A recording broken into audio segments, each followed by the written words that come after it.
नमस्कार, मी मंजुषा. मंजूस कोल्हापुरी किचनमध्ये तुमचं खूप खूप स्वागत. आज आपण बनवतोय एक कोल्हापुरी स्ट्रीट फूडची रेसिपी आणि ती म्हणजे मसाला टोस्ट. याला पाव वडा किंवा ब्रेड पकोडा पण म्हणतात. एकदम सोपी आणि पटकन बनणारी स्नॅकची रेसिपी आहे. गरमागरम चहाबरोबर खूप मस्त लागते. चला तर लगेचच रेसिपीला सुरुवात करूया. सर्वात आधी एका पसरट बाउलमध्ये 1 वाटी बेसन घ्यायचं आहे. हे बेसन शक्यतो थोडंसं जाडसर दळलेलं असावं, ज्यामुळे आपल्या मसाला टोस्टला टेक्स्चर चांगले येते. आता यात 1 चमचाभर तांदळाचं पीठही घालायचं आहे. तांदळाच्या पिठामुळे आपला पाववडा कुरकुरीत बनतो आणि थोडा वेळ तरी कुरकुरीत राहतो, लगेचच मऊ पडत नाही. आता यात चवीनुसार मीठ घालायचं आहे.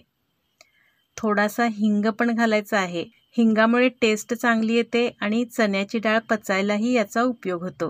आता थोडीशी हळद घालायची आहे. आता तुमच्या तिखटपणाच्या आवडीनुसार थोडीशी मिरची पूड घालायची आहे. आणि आता 1 चमचा ओवा हातावर चोळून घालायचा आहे, ज्यामुळे ओव्याचा खूप छान स्वाद येतो.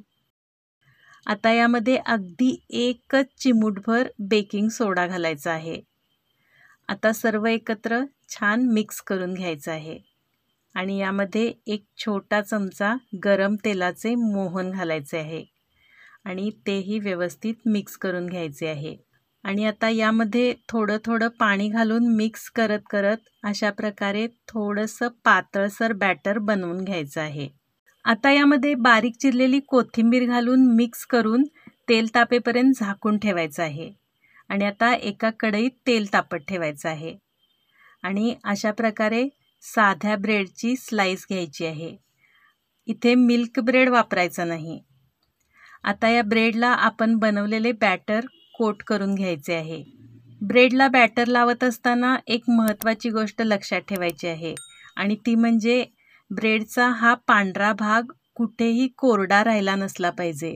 संपूर्ण ब्रेडला बॅटर व्यवस्थित लागलं पाहिजे, कारण जर कुठे ब्रेड पांढरा किंवा कोरडा राहिला तर तो भाग ओपन राहतो आणि तिथून हा ब्रेड तेल जास्त शोषून घेतो आणि आपला टोस्ट जास्त तेलकट बनू शकतो. ब्रेडच्या या ब्राऊन कडांना मात्र बॅटर लावायचे नाही किंवा लावले नाही तरीही चालेल.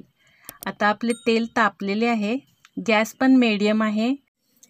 आता आपण हा ब्रेड अशा प्रकारे दोन्ही बाजूने बॅटरमध्ये बुडवून लगेचच तापलेल्या तेलात सोडायचा आहे आणि 1 ते 2 मिनिटांनी हा एका बाजूने गोल्डन ब्राऊन झाल्यानंतर पलटून घ्यायचा आहे. आणि आता ही दुसरी बाजूही तळून छान गोल्डन ब्राऊन झाल्यानंतर लगेचच तेलाबाहेर काढायचं आहे. ब्रेडला बॅटर लावायची आणखी एक पद्धत आहे.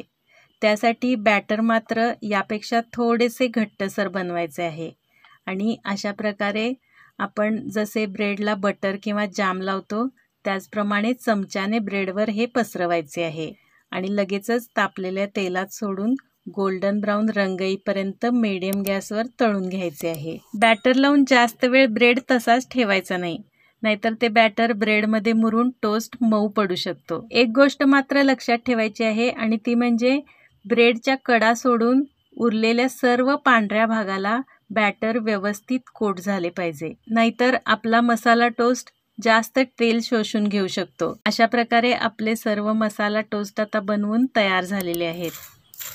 तुम्ही याचा आवाज ऐकू शकता. हे किती कुरकुरीत झालेले आहेत. हे मसाला टोस्ट किंवा पाववडे गरमागरम खायला खूप मजा येते. तर माझ्या या पद्धतीने हे गरमागरम मसाला टोस्ट तुम्ही नक्की बनवून टेस्ट करा आणि रेसिपी आवडल्यास मंजूस कोल्हापुरी किचनला सबस्क्राईब करून बेल आयकॉन प्रेस करायला विसरू नका. तसेच व्हिडिओला लाईक, कमेंट आणि जास्तीत जास्त जणांना शेअर नक्की करा. पुन्हा भेटूया आणखी एका टेस्टी रेसिपीसोबत. तोपर्यंत पाहत राहा माझा चॅनल मंजूज कोल्हापुरी किचन. थँक्यू.